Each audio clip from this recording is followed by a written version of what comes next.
শ্রী শ্রী রামকৃষ্ণ পরমহংসদেবের উপদেশ। আত্মজ্ঞান। মানুষ আপনাকে চিনতে পারলে ভগবানকে চিনতে পারে। আমি কে ভালোরূপ বিচার করলে দেখতে পাওয়া যায় আমি বলে কোনো জিনিসই নেই।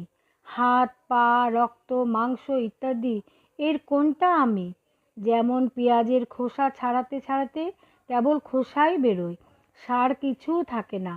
সেইরূপ বিচার করলে আমি বলে কিছুই পাইনি। শেষে যা থাকে তাই আত্মা, চৈতন্য। আমার আমিত্ব দূর হলে ভগবান দেখা দেয়। দুই রকম আমি আছি, একটা পাকা আমি আর একটা কাঁচা আমি। আমার বাড়ি, আমার ঘর, আমার ছেলে এগুলো কাঁচা আমি। তবে পাকা আমি হচ্ছে আমি তার দাস, আমি তার সন্তান, আর আমি সেই নিত্য মুক্ত জ্ঞান স্বরূপ।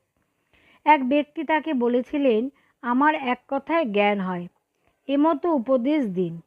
তিনি বললেন, ব্রহ্ম সত্য, জগৎ মিথ্যা, এইটি ধারণা করো। ইহা বলিয়া চুপ করিয়া রইলেন। শরীর থাকতে থাকতে আমরা আমিত্ব একেবারে যায় না, একটু না একটু থাকেই। যেমন নারিকেল গাছের বালদ খসে যায় কিন্তু দাগ থাকে, কিন্তু এই সামান্য আমিত্ব মুক্ত পুরুষকে আবদ্ধ করতে পারে না।